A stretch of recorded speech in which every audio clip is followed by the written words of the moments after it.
And so then the podcast came about last year where, I've been podcasting for 15 years now in this sort of niche area of what we call lean. And I would get pitched different guests, PR firms reach out and say, hey, would you like to interview so-and-so? And I found myself saying no. But I thought, I had this regret of, well, they sound really fascinating, but they don't fit my niche.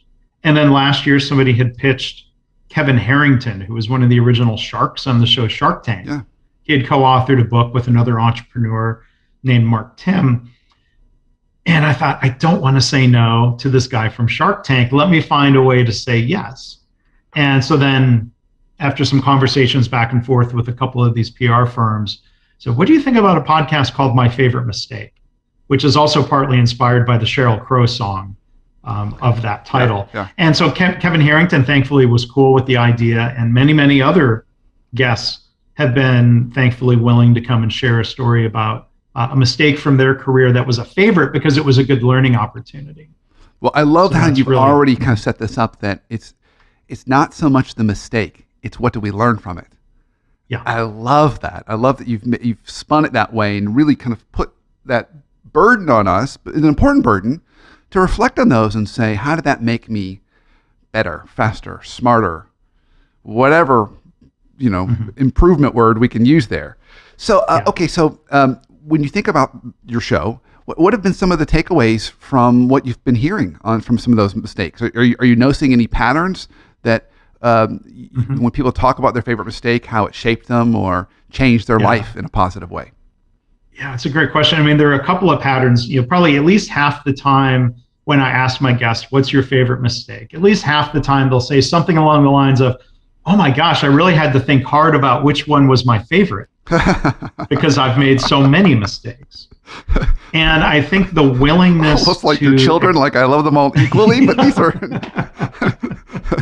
Yeah.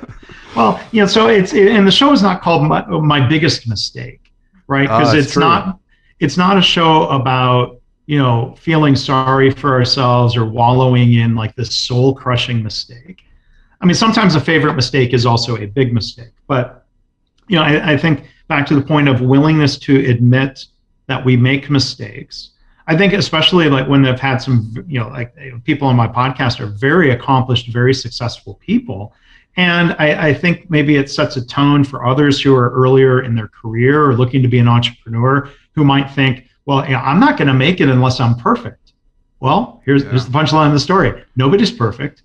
Even incredibly successful entrepreneurs have some mistake along the way. Like Kevin Harrington talked about a mistake that was related to, credit card processing and bank accounts related to different infomercials that he was running. It was a mistake that almost put him out of business because his cash flow got cut off. And the fact that he would share that and talk about how he learned from it and bounced back and made some systemic changes to his business to make sure he wasn't put in that position again of the risk that he faced. I think that's powerful. So I think pattern one is everybody makes mistakes. Some of us, maybe not everybody learns from them. And then I think there are categories of mistakes. One are the mistake that they recognize to be a mistake, but in a way it led to something positive.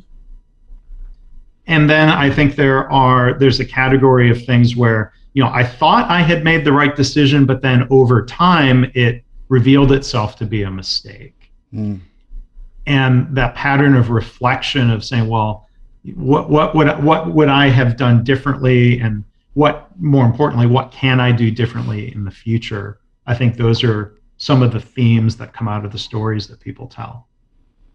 Yes, I wrote down a couple words when I was hearing you talk. It almost feels like a process to me. Like there's the first step is a willingness to be vulnerable, right? Even put ourselves out there to do something that could be a mistake. Like some level of risk, right? We move across the country, or we take a new job, or we start up a business, or whatever happens to be. And then if we are willing to and able to, it can lead to continuous improvement. So there's vulnerability to continuous improvement, which then can lead to resilience, which then the cycle starts over again in a way that's hopefully is virtuous. Yeah. So am I onto it? Does that feel right to you? Yeah, and the work that I've done, around a lot of times, this lean methodology focuses a lot on cycles of continuous improvement. And I think whether you're an entrepreneur or whether you're trying to improve something in the workplace, there's this expression: if you're not making mistakes, you're not trying hard enough. Yeah. Like, there are bound to be mistakes, and I think so. As an engineer or a continuous improvement professional, maybe we try to strike the balance of not being reckless, but at the same time not being so cautious that we might not ever make a mistake. So, launching My Favorite Mistake as a podcast could have been a mistake, right? So I very quickly wouldn't had that have been ironic? Wouldn't that have been so ironic? well, so I think the risk, or thinking like an entrepreneur, the hypothesis I had was people will be willing to be a guest and share mistake stories. So I had Kevin Harrington, and then I had reached out through a friend I had met once. He's now former Congressman Will Hurd from Texas. And he was willing to be a guest. He was still in office. And I thought it was really brave of him, or vulnerable, to tell a story about how he lost his first election. Or I should say, he lost the runoff. And where a lot of politicians might be quick to throw a consultant under the bus for giving them bad advice, he was the opposite. He was like, that basically it was all on him. He ignored the advice of consultants, and he took ownership, and then he learned from it, and then he did win election, and then later he won re-election.